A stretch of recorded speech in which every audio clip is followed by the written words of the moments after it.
Dia berpenghasilan gimana itu Umi? Tapi dia suka bantu di toko. Ini kayak pertanyaannya waktu itu ya.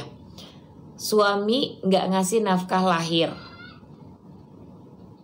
Dia berpenghasilan, tapi dia suka bantu di toko. Jadi intinya gini, toko itu adalah milik istrinya. Karena dia gak punya penghasilan, dia bantu-bantu di toko. Lalu dari hasil dia ngebantu-bantu berarti kan dia kerja.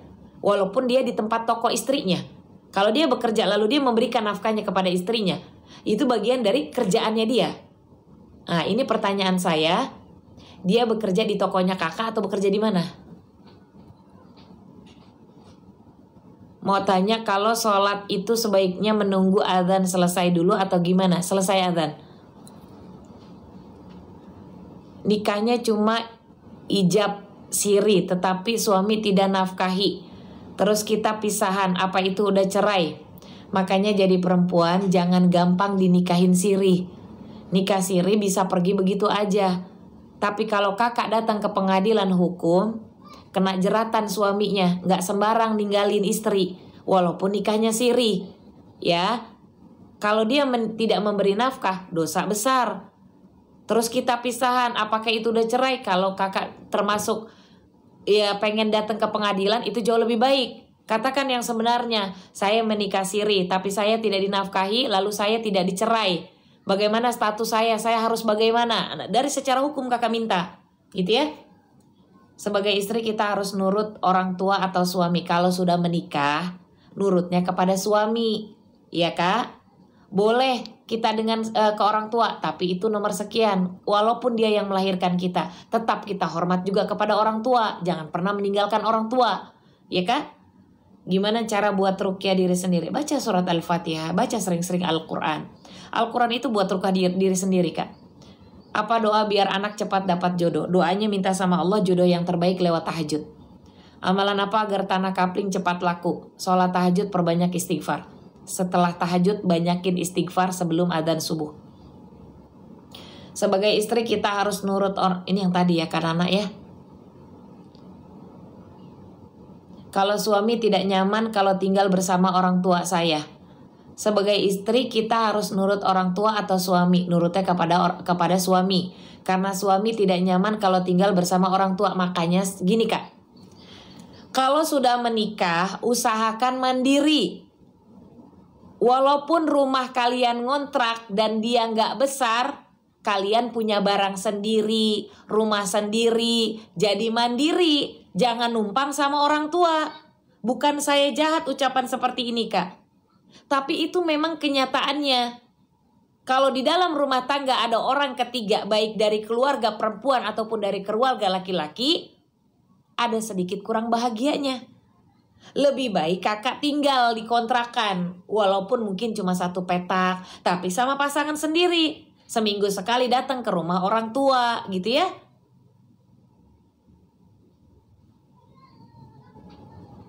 Nah, orang tua juga kak kalau udah tinggal sama anak, jangan ikut campur urusan rumah tangga anaknya.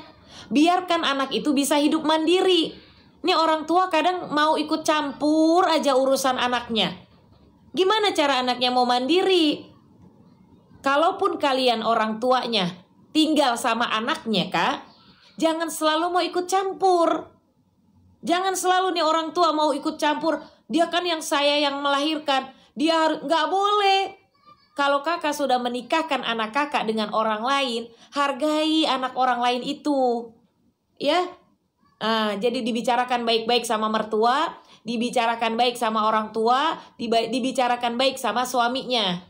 Karena menikah itu bukan sekedar pernikahan dengan suami sama istri, tapi ada keluarga di antara kedua belah pihak, gitu ya. Kalau istri minta cerai tapi suami nggak mau nyerein, gimana hukumnya? Kenapa istri sampai minta cerai? Istri yang memaksa suaminya minta cerai, suaminya nggak mau, ada alasan apa? Apa ada laki-laki lain dalam kehidupannya? Kenapa sampai istri maksa minta cerai tapi suaminya nggak mau? Atau ada yang salah sama suaminya? Kalau memang suaminya salah, ya kak, kalian boleh pisah dulu sementara, pisah ranjang. Tapi jangan sampai lebih dari 3 hari. Nggak usah ngobrol juga nggak apa-apa. Jangan lebih dari 3 hari. ya kak. Nah, nanti baru kakak bicarakan baik-baik. Oke, dipikirin baik-baik. Jadi jangan langsung ada wanita lain. Oh, suaminya ada wanita lain. Kakak nggak terima sholat tahajud. Sholat tahajud Allah akan menjadikan kakak orang yang respect. Orang lain akan respect, suami kakak akan respect atas keputusan kakak. Sholat tahajud. Istikharah juga ya. Apakah dia yang terbaik sebaik selamanya buat kakak? Doa sama Allah. Saya ngikutin kata suami, tapi pas orang tua saya tinggal, dia malah menceraikan saya. Maksudnya gimana nih? Oh, ceritanya kakak nurut sama suami, tapi ketika orang tuanya meninggal, dia malah menceraikan saya. Kalau memang sudah diceraikan kak, berarti memang kodoknya Allah seperti itu. Takdirnya Allah, kakak harus cerai dari suami. Doa yang baik-baik, semoga dapat pasangan yang lebih baik daripada suaminya. Mau tanya, saya sholat maghrib tahiyat awal kebablasan. Sampai salam harus gimana? Sujud sahwi. Sujud sahwi sebelum salam ya kak, kakak sujud sahwi. Atau kalau memang kebablasan sampai salam, kakak sujud sahwi selesai salam. Subhana man la yanamu wa la yasuhu, baca 3 kali. Lalu kakak duduk, tidak membaca apapun. Lalu kakak sujud sahwi lagi 3 kali. Duduk, baru salam kanan, salam kiri. Sudah 6 bulan pisah ranjang, bagaimana hukumnya? Dosa. Gak akan rumah tangga dapat rahmahnya, gak dapat rasa kasih sayangnya, sakinahnya, ketentramannya, kedamaiannya. 6 bulan pisah ranjang, gak ada. Allah gak akan turunkan rasa rahmat itu ke dalam rumah tangga kalian.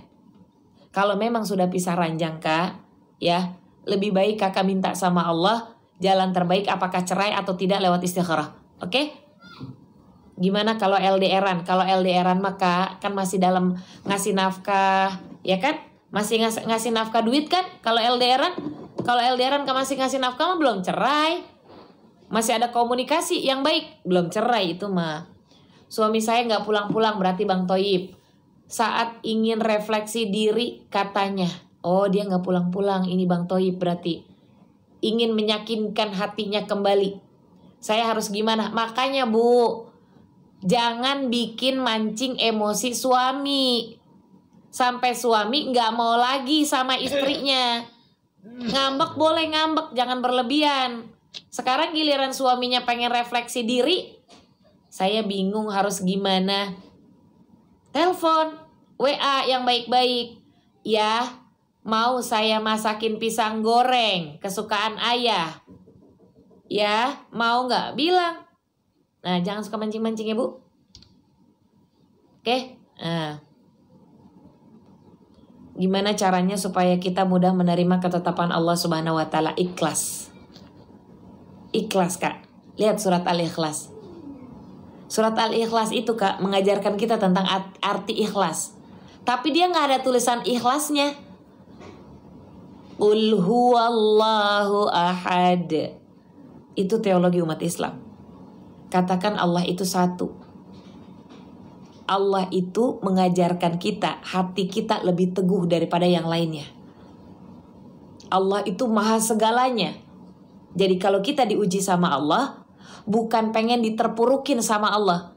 Kalau kita diuji sama Allah, Allah pengen kalian itu levelnya gak cuma di level paling rendah.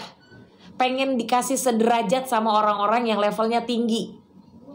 Mau dinaikin derajatnya kalau kita diuji sama Allah. Kalau kalian paham dalam Al-Quran itu. Ya, kayak gimana kalau cewek pakai celana tapi enggak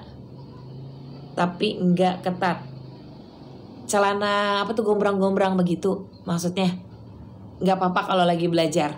Ya, nanti perbaiki lagi dengan yang lebih baik. Ya kak, ini sholat duha sampai jam berapa? Jam 11. Umi menyenangkan hati suami, apakah kita akan mendapatkan pahala? Tentu.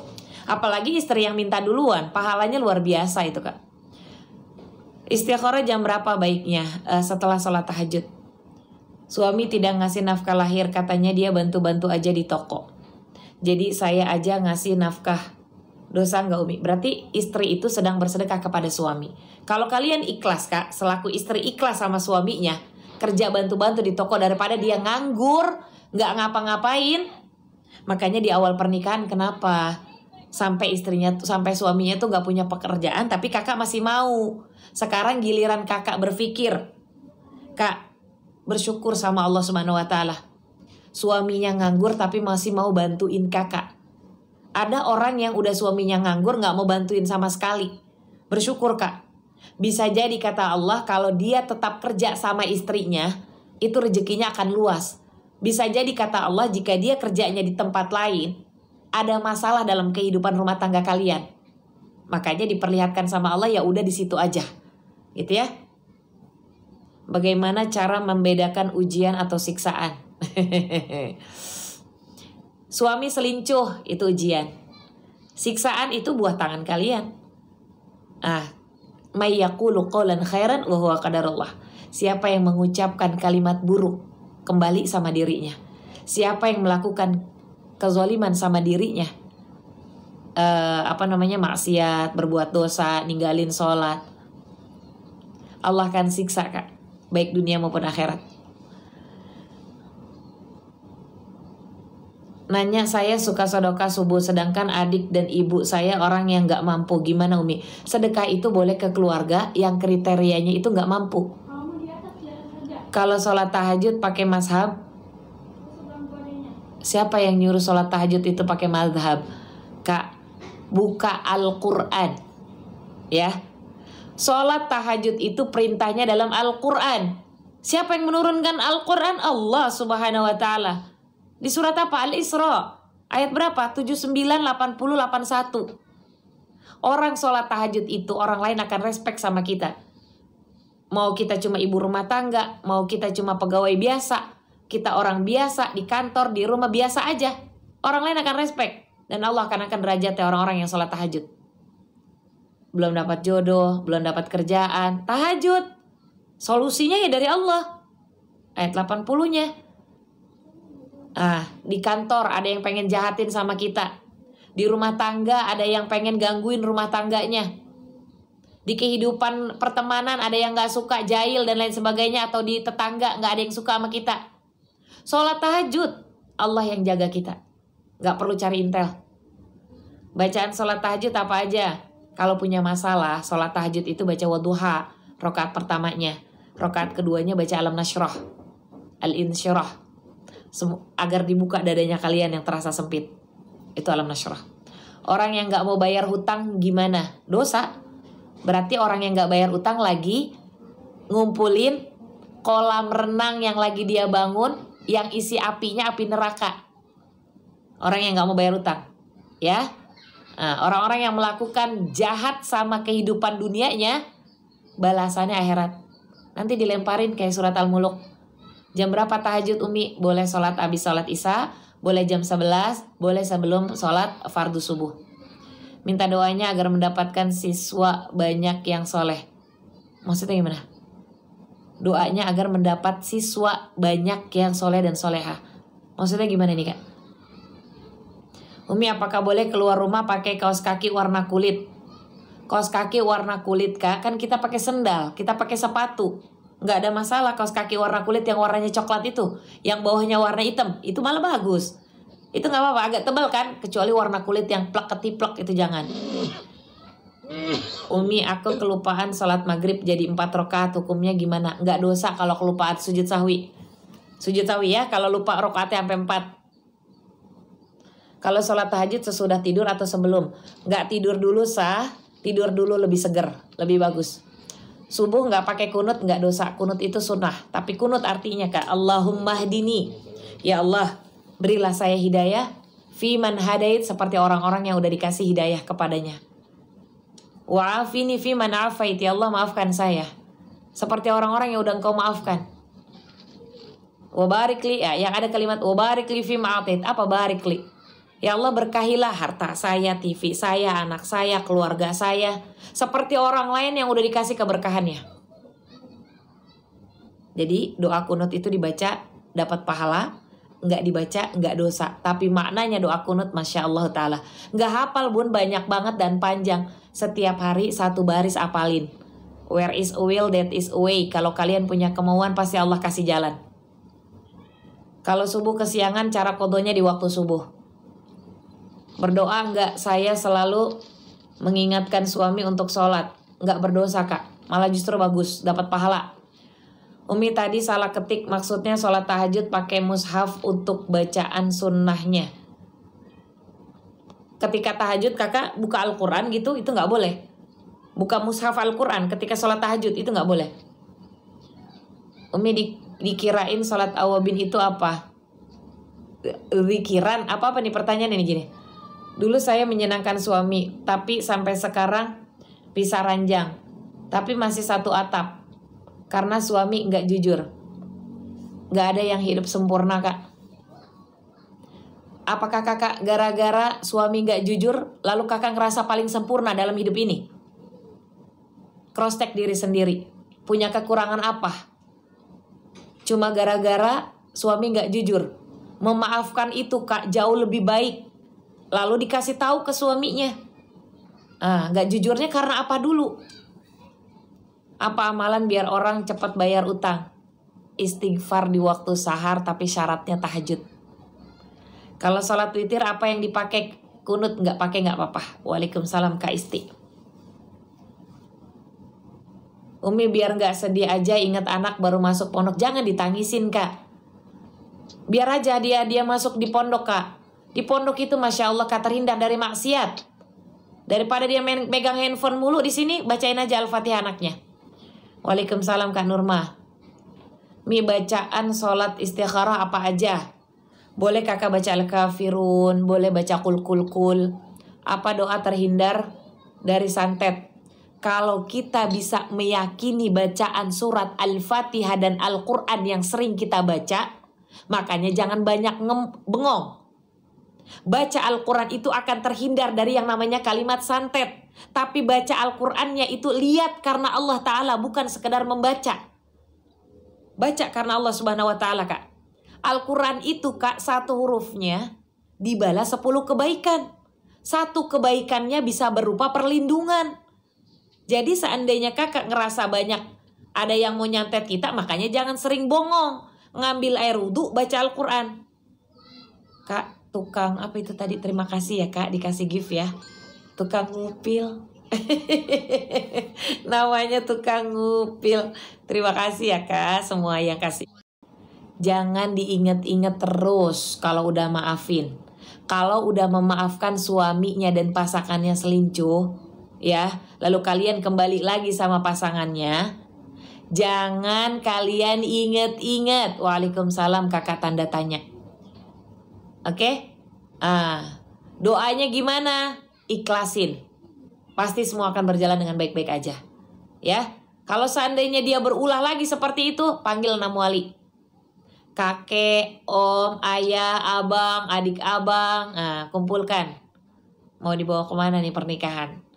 Baca Al-Quran belum sepenuhnya benar bagaimana?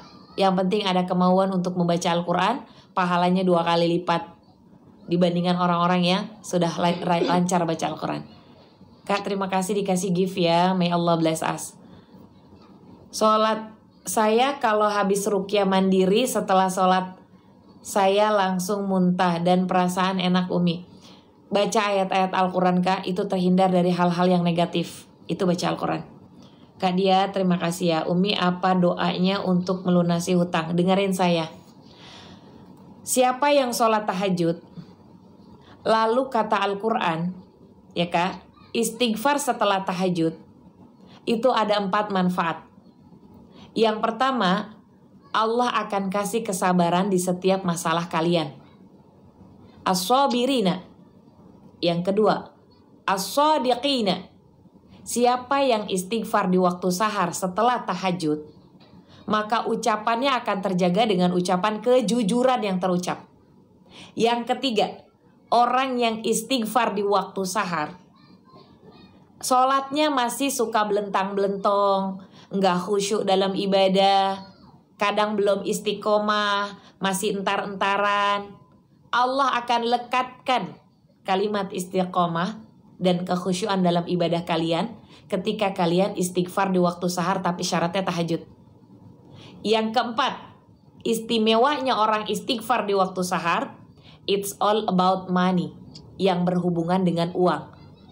Tadi kan bertanya, gimana caranya orang lain biar bisa bayar utang kepada saya? Itu kan uang. Gimana caranya biar kita bayar utang juga, ngelunasin utang, itu kan uang. Gimana caranya biar kita punya banyak uang? Perbanyak istighfar di waktu sahar, perintahnya di surat Al-Imran di ayat ke-17. Tapi syaratnya adalah sholat tahajud yang perintahnya di surat Al-Isra ayat 79, 80, dan 81. Gitu ya. Oke. Nah, jadi intinya pengen punya kerjaan, pengen punya jodoh, pengen punya karir yang bagus, pengen punya keuangan yang baik, tahajud kalau pengen diangkat derajatnya. Lalu tentang keuangannya ada dalam istighfar di waktu sahar. Jam berapa itu? Sebelum azan subuh. Sebelum azan subuh. Perintahnya dalam surat Al-Imran ya. Nah, istighfarnya kayak gimana? Boleh istighfar biasa, boleh sayyidul istighfar gitu ya. Oke. Sahar itu mufrad, kata kerja tunggal dari kata ashar. Ashar itu jamaknya dalam Al-Quran. Ya. Sebelum azan subuh, sahar. Sebelum azan subuh. Alhamdulillah bisa ketemu lagi sama Ustazah lagi, Masya Allah. Salam sehat Kak ya. Kalau lagi datang bulan gimana? Istighfar boleh. Kak, dengarkan saya kembali. Kalau kakak lagi haid, bingung untuk melakukan apa yang ingin dilakukan dalam keadaan haid, tapi pengen melakukan kebaikan, sedekah bisa. Satu. Yang kedua, zikir Kak. Zikir itu ada yang formal dan yang non formal. Kalau formal dalam surat Toha di ayat ke-20, sholat. Itu sudah termasuk berzikir. Lalu kata surah ke-7 di surat Al-A'raf di ayat 205. Berdoa itu sudah termasuk berzikir. Mengucap kalimat-kalimat thayyibah di surah ke-4 di surah An-Nisa di ayat 103. Sambil berdiri, sambil duduk, sambil baring, di atas motor, sambil nyuci piring. Subhanallah, walhamdulillah, wa la ilaha illallah, Allahu Akbar. Istighfar, sholawat itu kalimat thayyibah. Jadi jangan bingung zikir itu apa. Ya, nonton saya tafakur ilmu dalam surat Al-Imran di ayat 190 sampai 191. Itu sudah termasuk berzikir.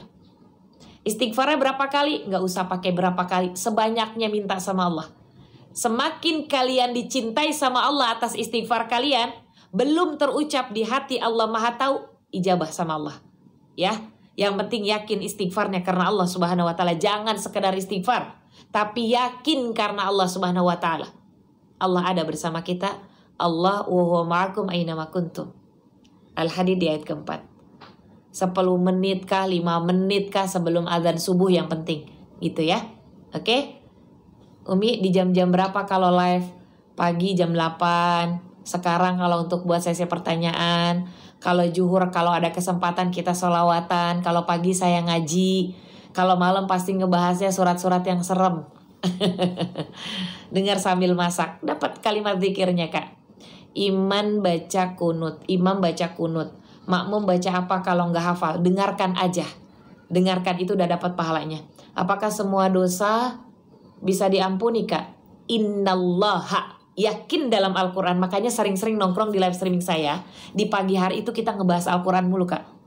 Orang yang dosanya banyak banget, tapi dia minta ampun sama Allah, sebenar-benarnya ampunan, an-nadam fi qalb, menyesali di dalam hati, walam takrir abadan, jangan pernah kalian ulangin lagi, jangan kayak sepion, mau ngelihat ke belakang lagi, ngelihat lagi. Stop. Allah akan ampuni. Tapi kalau kalian balik lagi ke situ lagi, nah hati-hati itu. Ya. Umi, saya mau hajatan biar banyak rezeki. Zikirnya apa? Istighfar. Dalil istighfar tuh gini Kak. Ini nonton saya kalian sambil istighfar juga bagus. Orang yang istighfar, wa yumdidkum bi amwalin, Allah akan tambahkan amwal. Amwal itu harta. Mol itu mufradnya, kata tunggal. Hei kakak admin, oh iya di kakak admin. Oke, wabanina, bahkan keturunan, waja'alkum anharan. Paling minim dikasih tenang sama Allah. Orang yang banyak istighfar Allah kasih tenang. Boleh astagfirullahalazim, boleh sayyidul istighfar, boleh istighfar yang panjang, itu boleh. Salah nggak jika saya kasih anak saya ke papahnya? Karena kalau sama saya seempatnya saya berat. Rezeki Allah yang atur Kak. Jangan sampai nanti anak berpikiran, oh anak saya ibu nggak mau ngerawat saya. Sebaiknya sama ibu nggak ada masalah Kak. Ya, Tahajud jam 4 pagi masih bisa nggak? Masih bisa Kak. Terima kasih Umi pencerahannya sama-sama. Kak mohon izin mungkin sekitar 15 menit atau tinggal 12 menit lagi saya masukin keranjang kuning. Hampir masuk waktu zuhur ya. Terima kasih untuk semua yang ada di room saya. Mohon maaf kalau ada pertanyaan yang nggak kejawab. Saya bersama petani mandiri, kami punya madu murni mentah. Dia nggak expired, nggak kadaluarsa. Sudah teruji klinis dari Departemen Kesehatan. Dan alhamdulillah sudah halalan thayyibah. Oke Kak? Oke, kita sudah dapat sertifikat halal. Oke, sekarang saya akan izin masukkan satu persatu. Yang mana itu tadi saya masukkan itu? Waduh, udah masuk belum ini Kak? Belum ya, belum masuk ya? Oke, saya izin masukin satu persatu ya Kak ya. Oke Kak. Tadi apa itu yang saya masukin? Allah. Bentar. Untuk etalase yang saya sematkan namanya Nexstar Multiflora. Nexstar Multiflora itu punya keluhan kalau dia sering makan tapi dia susah BAB. Kalau dia susah BAB, dia pasti bau mulut. Kalau sudah bau mulut, saya punya waktu cuma 12 menit karena waktu adzan nggak ada muka saya. Di live streaming adzan saya akan close. Ini hanya dunia. Oke? Saya akan sampaikan satu persatu yang saya sematkan namanya Nexstar Multiflora. Yang punya asam lambung, GERD, wasir, ambeien, susah BAB, radang usus buntu, tukak lambung, sistem imun keluarga, busui, ASI seret, darah rendah, trombosit, autis, bau mulut, hernia, thalassemia, HB rendah, NCT, silakan cek out.